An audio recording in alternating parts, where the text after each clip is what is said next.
Okay, so morning everyone. Thank you for joining our virtual careers event. So this is the third session of our day one. So today we're all talking all about design.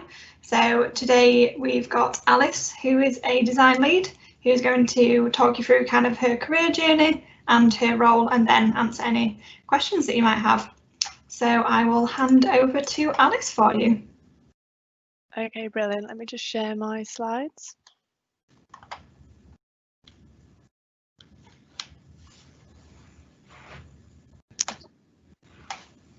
Okay, so hi everybody. My name's Alice and I'm currently working as a design lead for J.M. Bentley.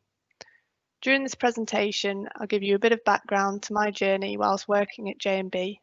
I'll run through a few case studies, looking at some of the projects I've worked on over the last few years, and I'll share my thoughts on the benefits of a graduate opportunity at J.M. Bentley. Finally, giving you the opportunity to ask me any questions that you might have. So I'll start with my personal journey, how I started my career and my progression within J.M. Bentley. I graduated from Warwick University in 2011 with a Masters in Civil Engineering, and I started my first job working at a design consultancy. After 2.5 years, I was looking for a new challenge. I was partway through a training agreement with the aim of achieving chartership with the ICE, but I had very little experience of construction. I'd mostly been involved in outline design and feasibility studies, and I had no design and build experience.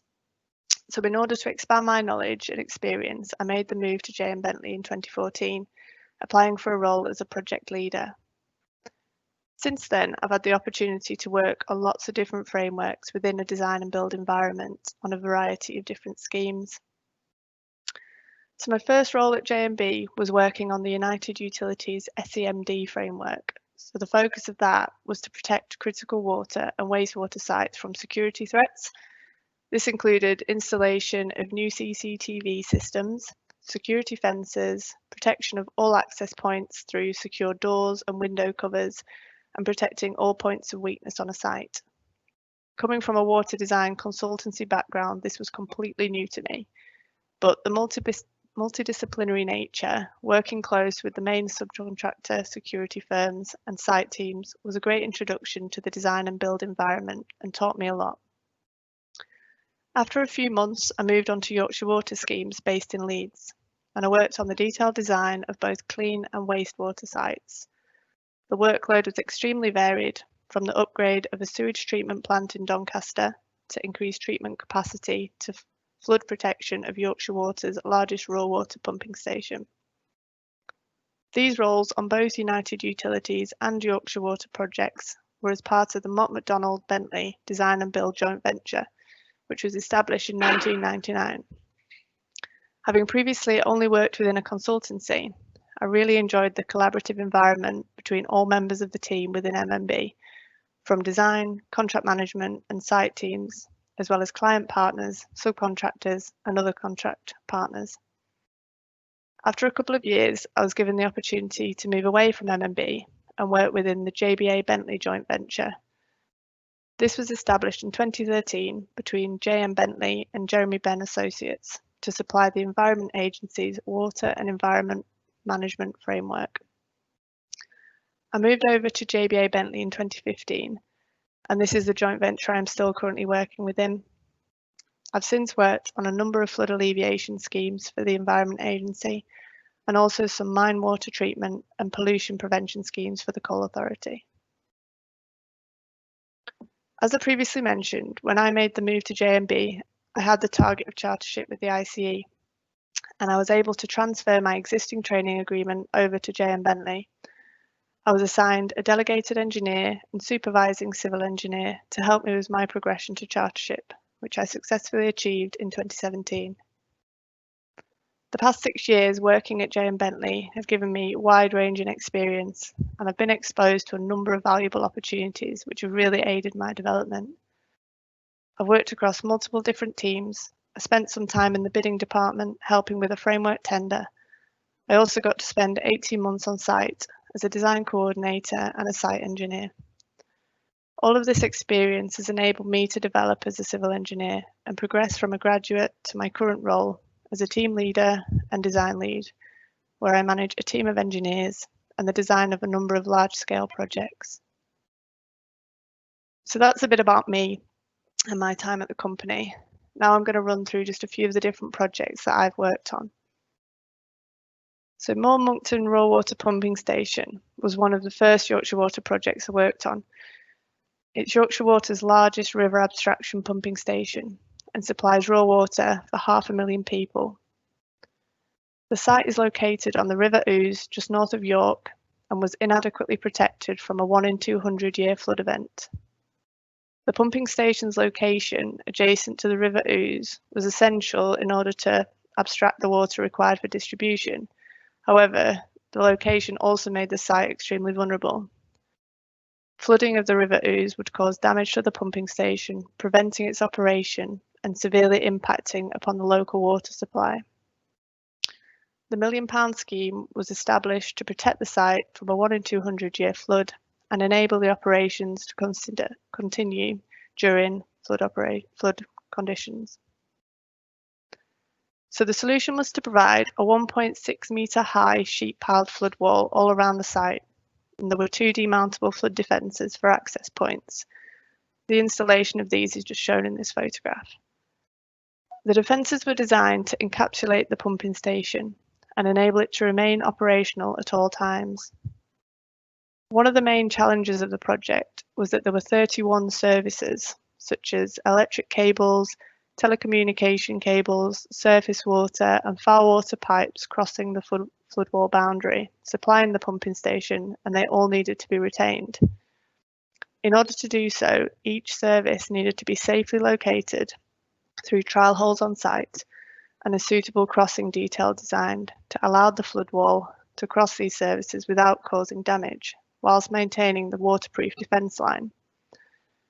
This was done by grouping the services that were close to one another and designing shorter sheet piles above these to be supported off longer key piles either side of the crossing. A whaling beam was then welded to the back of the spanning piles to stiffen the connection. Beneath these shorter piles, the services were each ducted and concrete poured around to provide a cut-off and prevent water ingress beneath. This is an extract from the design drawings, just highlighting for one section of wall the number of services that were located. These are the small dots you can see, and therefore the work that was required to sufficiently maintain the defence line, whilst also avoiding all of these services. Due to careful planning and coordination between the design and site teams, the sheet pile line was installed successfully, avoiding all 31 services. Another aspect of the design that I was involved in was the new surface water drainage design. By providing a watertight pumping station perimeter, the site needed a new surface water drainage system to prevent the whole site essentially becoming a swimming pool after heavy rainfall.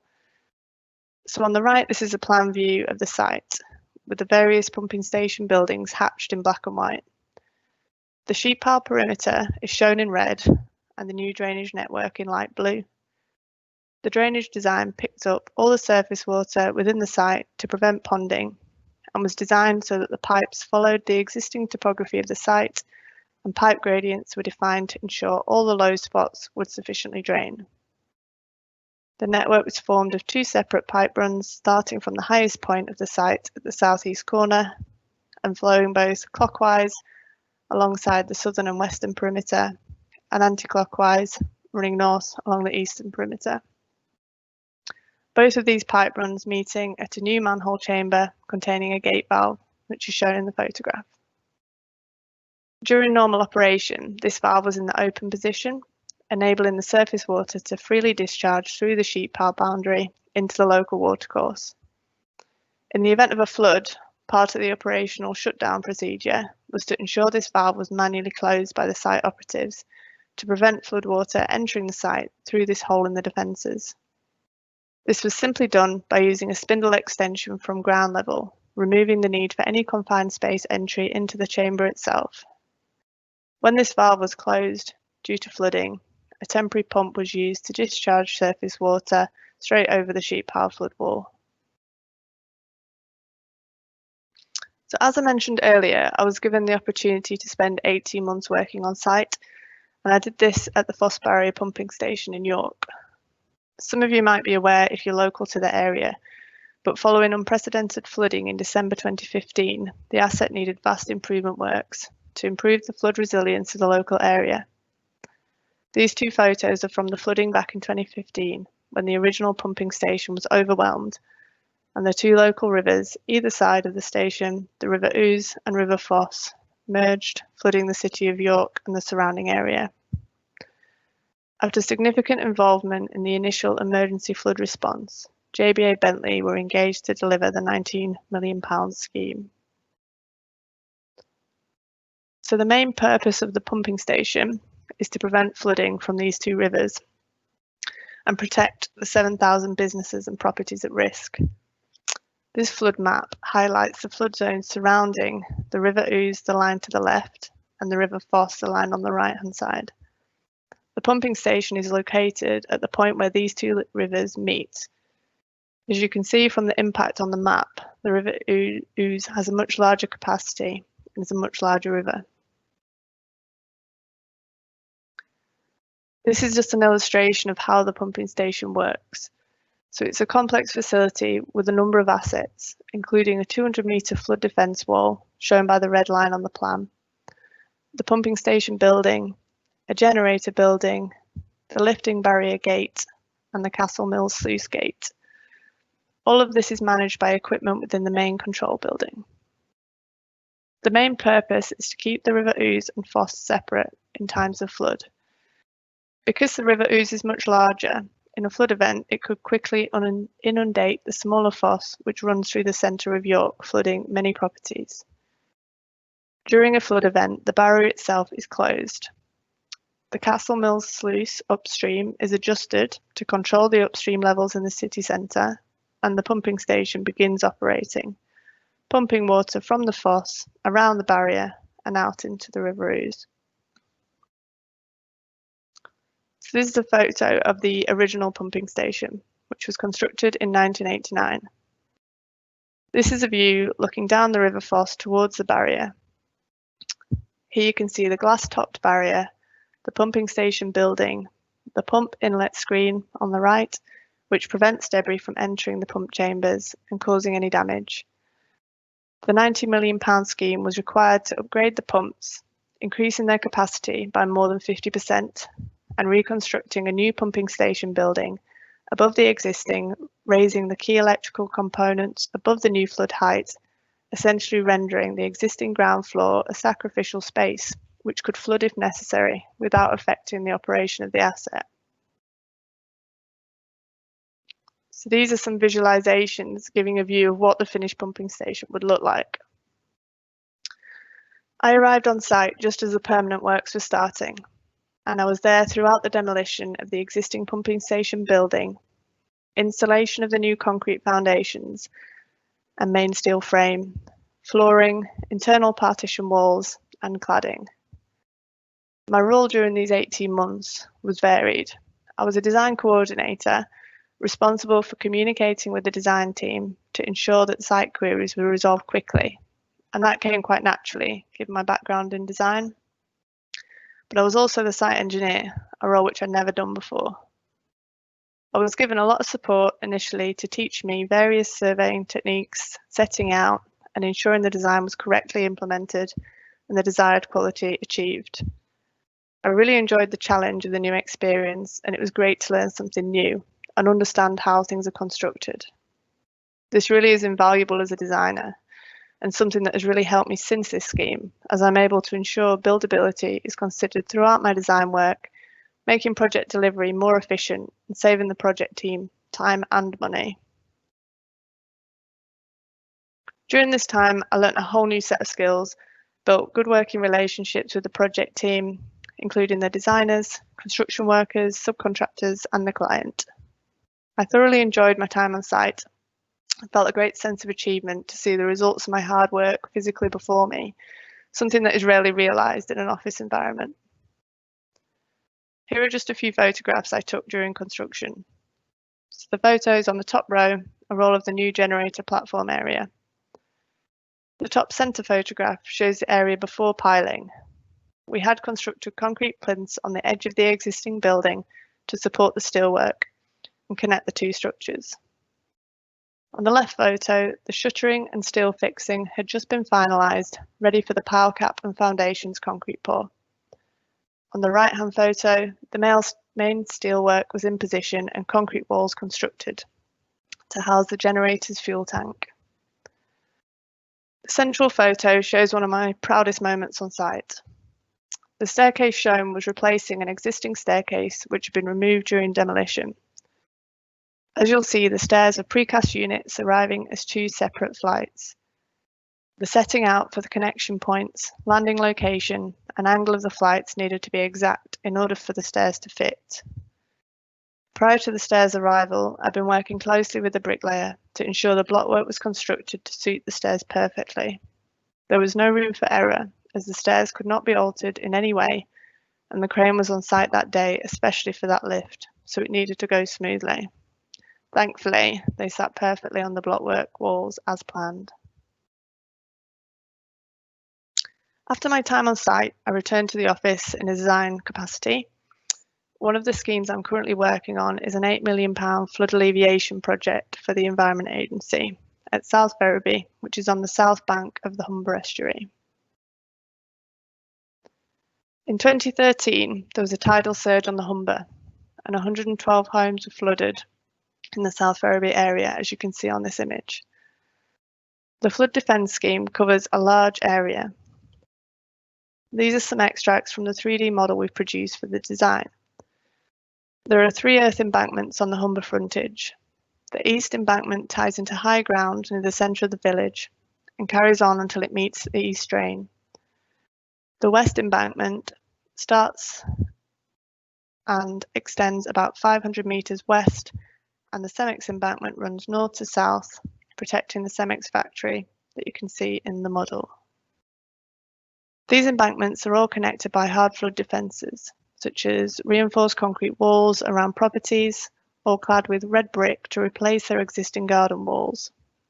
We are sheet piling some areas with limited working space, such as the peninsula, housing the local pub, and we also have a 12-metre long sliding floodgate which crosses the main A road. This gate ties into the west and Cemex embankments with sheet piles, as this image from our model shows. All of these defences are connected to provide a continuous line of defence for South Ferriby and the surrounding area. So the design is almost complete now, and construction is due to finish in spring next year.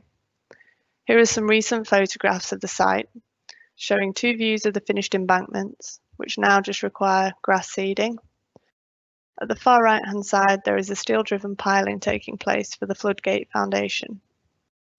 Due to the location of the site on the Humber floodplain, the ground is extremely poor.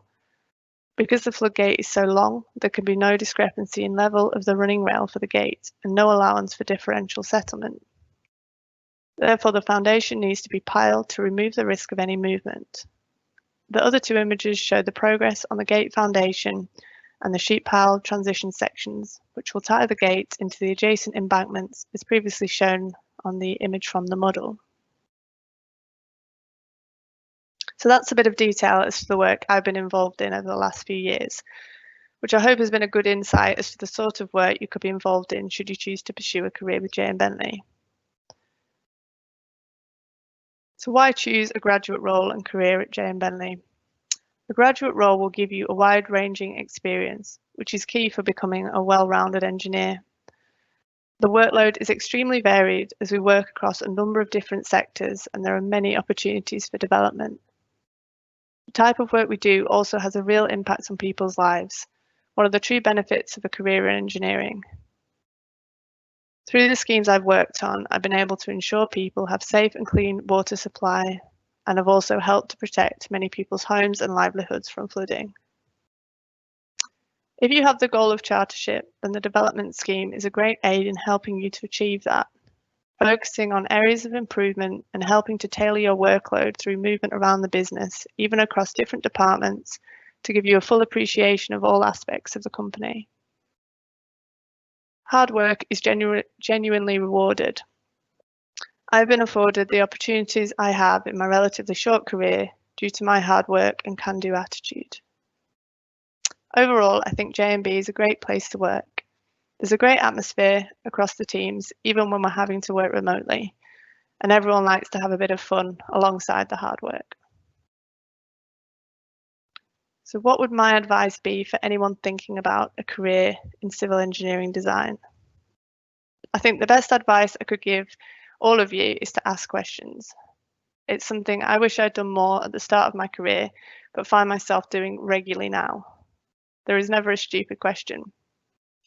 The start of your career really is the perfect time to learn as much about the real world of engineering while you still remember most of what you learned at university. The industry is so varied and constantly evolving, so there is always more to learn. And doing so through asking those with more experience in a particular area is a great way to expand your own knowledge and understanding.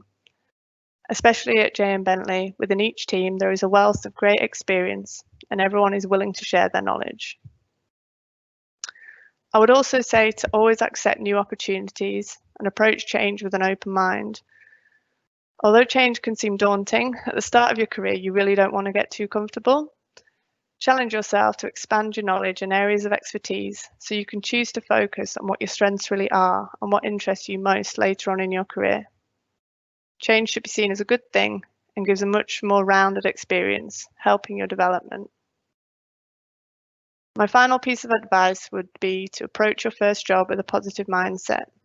Not only will this make a good impression with your colleagues and managers, but in any industry and any career, there will be tasks people would rather not do, but treating these as a learning experience and a means of adding another string to your bow will enable you to take the value out of any task set and really enable you to learn and improve within your role. That's the end of my presentation, but now there's an opportunity for you to ask me any questions. Thanks, Alice. That was a really good insight sort of into your role and the stuff that you do. So thank you very much for that. Just a couple of questions that have come through. Firstly, why did you choose kind of a role or career in design rather than kind of working on site? I think initially design appealed to me just from the things that I'd learned at university. That was where I saw my career going, and then when I got the opportunity to work on site, just like I said in that advice bit, really I was like, oh, I don't know if I'm going to understand this or what it's about, but I kind of jumped at the opportunity, really enjoyed it. But I think the way my mind works, I really enjoy like the calculation side of it, the design side, drawing things up, figuring out the solution as opposed to necessarily just implementing it. So I think that tailors my skill set better. And what sort of made you, so you've worked for a few other companies before you joined J&B, and what kind of attracted you to the business? Why did you choose us really? I think it was the design and build environment. So I previously just been in consultancy, and it's a bit like silo working. So we were in small teams, didn't get out to site very often. Sometimes we would design things that may never even get built. And it was doing something that felt more real, I guess, having a real impact. And working in that collaborative environment of MMB initially really appealed to me, just to increase my knowledge and get a more rounded experience. Super. So kind of how often do you sort of get the chance to go to site now, even though you're sort of in a design role? So pre-lockdown life, I could go every week. It depends on what sites I'm working on. So South Ferriby is only maybe just over an hour from where I am. So we were having regular team meetings out there. I'd probably go a couple of times a month. I've been less frequently recently, but I have still managed to get out there. I think it's really good to see what's happening on the ground. I've got quite a good relationship with the site managers on the schemes I work with, so we do talk most days, but there's nothing better than seeing it for yourselves if they've got any issues. Cool. What has been your favourite framework to work on, and why, and kind of did you get to pick the frameworks that you work on, or is it just kind of what's available? How did you kind of like moved around? It has been what's available. So I think it's been a positive experience that I have got to move around, to experience lots of different things. I did enjoy the Yorkshire Water side of things. When I'd been in design consultancy, it had been designed for water companies, so that was what I knew. But then I guess the thing I've been doing longest is the Environment Agency work, which is much more varied. I used to feel when working within for a water company, there were only a certain number of solutions, whereas the Environment Agency work can be like a limitless amount of solutions. The problem is much wider, flooding from multiple different sources, and the solutions of how to prevent that are almost endless. So I think I'm probably enjoying the Environment Agency work more. There's more scope to come up with new solutions. Yeah, it's a bit more varied. Cool. What is it kind of about the water sector then? So, I mean, obviously engineers and designers could go and work in any type of industry. What is it kind of about the water sector that appealed to you or that you enjoy? I'm not going to lie, it's the job that I got when I when I finished university. It did actually fall hand in hand with the things that I enjoyed most at uni, so I was happy about that. I did take some modules specialising in water and environment, and hydraulics, and that was what I was interested in, so it was kind of a lucky fit for me that's where the job appeared. But the reason I've stayed doing that is that is what I enjoy, and it covers all sorts of things. There's hydraulics in there, and essentially the problem to solve is involving water, but you need a full range of engineering skills to be able to do that. Cool.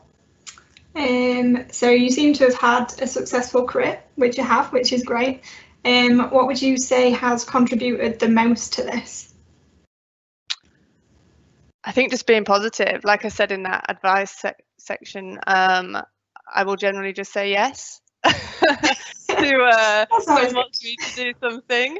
I'll just say yes. It's good to challenge yourself. It's good to get a variety of experience, and I think people appreciate that. Yeah, I put 110% into everything, and that's served me well so far. What has been the most challenging moment in your career then, if you've said yes to everything? What's been the most difficult? Probably moments on site where I didn't know what I was doing. There's a lot of pressure when you're there. In an office environment, you're designing something, things go through multiple stages of check and approval before anything gets put in the ground. When you are the site engineer, a decision you make, a location you set out dictates where something gets built. And the first few times I had to do that independently. I like to triple check everything I do, and there's not always time for that when things are being built. So that was a bit, I wouldn't say stressful, but pushed me outside of my comfort zone, definitely. But then the satisfaction of when it goes right, is like nothing else really. So yeah, a good sense of satisfaction when you get it right. That's always good. So you mentioned chartership. How important do you think kind of working towards that is in your career, and do you think it's something you'd recommend to other people thinking about chartership? I think it's important just for self-development. I think the process of doing it, I don't know if I'd not done it, it would have affected my career progression. It was a personal choice that I wanted to follow that path because I'd already started out on it, and it seemed like the next step after graduating, and the process of getting there kind of helps you tick off all those boxes for the things you need to be a professional. So whether you go for the qualification in the end or not doesn't really matter, other than for your own kind of a reward at the end of the hard work. But it's a really good process for you to get all that experience, and progress with your career. Cool. What is your ultimate career goal at JM Bentley? That's a hard one. That That is a hard one. I just want to keep progressing, basically. I don't have an end goal. I want to keep doing the best I can do and get as high as I can, basically. Cool. I think that is all of them. Unless there's anything else that you want to add, or if anyone else has got any questions. Yeah, why would you recommend someone working in a design role? Is it just kind of you get to design lots of different things, there's kind of lots of different ways to go? And yeah, I think the opportunities are endless, really. I mean, it's up to everyone's personal what they find interesting. But if at university, the design aspects, coming up with the solutions, doing the calculations to make things work, if that's how your mind works, then I think you're perfectly suited to a design role. Fab. Super. Okay, another one. How long did it take you to feel confident in your role? Quite a while, actually. I think I'm confidence is something that I probably struggled with generally in life, but the more you do something, kind of the easier everything gets. And I think pushing yourself outside of your comfort zone also really helps to do that, because things that would have once seemed daunting then suddenly become normal, and you think back and think, wow, I used to be really scared of doing things like that, and now it's just everyday life. I think, yeah, I don't know how long it would take. I mean, my role has changed, so I've been doing the design lead role for a year and a half, and I kind of volunteered for that job because I thought I was doing the necessary things for that role, and I felt I would be good at it and comfortable in doing it. And there were new aspects to that I'd not done before, like team leader role, having a group of 7-8 engineers kind of to line manage. So maybe like a few months that took to kind of feel more normal. But the more you do something, you kind of get more comfortable with it, and now it just seems normal. Cool. Do you think kind of staying at the same company for a little while kind of helps you build that confidence? Because I know I did my placement here 7 years ago and kept working at the business when I was in final year and came back as a grad. And I think it's nice to kind of, or I felt like I've kind of gained confidence by being at the same place, kind of getting used to it and kind of being around the same sort of people, and kind of it builds your confidence up that way. Yeah, definitely, because a lot of things I've done, having worked in different areas, you build relationships with different people, and then as you progress, these people crop up again, and you've already got that relationship built from 3-4 years ago. It is nice knowing more people around the company, and the visibility that gets you is really useful. And I think, yeah, I probably wouldn't have as much confidence having moved around, because every time you've then got to build those relationships again and kind of set out who you are. Whereas if you stay in the same place, as long as you're given varied opportunities so things don't get kind of stagnant, and you're given new opportunities within the business, which I definitely have, then I think it has its benefits staying at the same place for sure. Cool. How do you find the work-life balance? I guess I know quite a few people in engineering, and I think the perception is, you know, you're on site all the time, you've got loads of deadlines. Kind of, how have you found that yourself? On site, it was definitely harder because I had an hour and a half commute. So that was one of the negatives that kind of made me want to stop that after 18 months, because it was great to get that experience and I think I needed it, but I wanted some more time back in my life after that amount of time. So when pre-COVID stuff, in the office, I found it was absolutely fine. I think it's kind of set by yourself. If you're strict with, I'm working these hours and that is what it is. Like, people don't set up a meeting for 5 p.m. on a Friday generally. So as long as you're strict with yourself, I think your work-life balance can be absolutely fine. I have found it a bit different working from home. It's hard to draw the line between when you're not leaving the house, when does work stop and when does home time start, but that's completely on myself. Yeah, I'm a bit like that. It's kind of easy to just wander back to your laptop, isn't it? Kind of on an evening to check your emails. Or You need to shut that door. Okay, so I think that's it for questions. But yeah, if anyone does have any more questions that they've not asked, you can email them to myself. So I think my email address should be on the website. It's just charlotte.greaves@jmbentley.co.uk. Oh, another one. How close are the design team? Kind of, would you go out for a few drinks together, or kind of what's the team sort of dynamic? So I think it depends on everybody's different teams, but my team, yes, we do go out for a drink.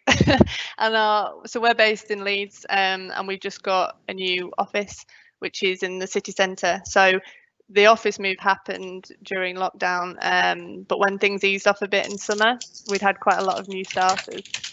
So we had a day where everyone went into the office, and then we all went out for a drink after, which was really good for everyone to meet everyone in person, rather than just seeing people on a webcam. So yeah, there is a good social alongside the work, and I think when things go back to normal, being based in Leeds as well is gonna help that. Yeah, has it kind of affected your role at all, kind of working from home, or have you just been able to sort of crack on? It's just kind of the site visits that you've had to cut out a little bit. Yeah, that's the only thing, and I think we've worked really well as a team using like Microsoft Teams to do video calls, sharing screens. We have made it work. I think I have heard that some people have struggled, and it's kind of led to inefficiency in some way, but I think we've been quite lucky that our team has just got on with it. Quite proactive bunch that we're up for using the technology, and it hasn't really affected us. But I think just having that face-to-face time is really important, and as soon as we can go back to doing that, we'll definitely make it regular days in the office to all be together. Yeah, it'd be nice to kind of see people like in the flesh, I think. Yeah. It's strange seeing people on camera all the time. Yeah, definitely. Okay, cool. So I think we'll be able to finish on time, which is super. I have popped my email address in the chat. If anyone does have any questions, I can pass them on to Alice for you, or answer them for you if they're easy. But yeah, so thank you very much, Alice, for presenting. That was really, I'm sure everyone found that really helpful and insightful. So thank you very much. And our next session is at 1:30 this afternoon, where you'll be able to ask some of our hiring managers and the recruitment team any other random career questions that you might have, anything related to how to apply and opportunities and stuff. So yeah, if you do have any questions, you can join that one this afternoon. But yeah, thank you very much, everyone, and hopefully see you soon.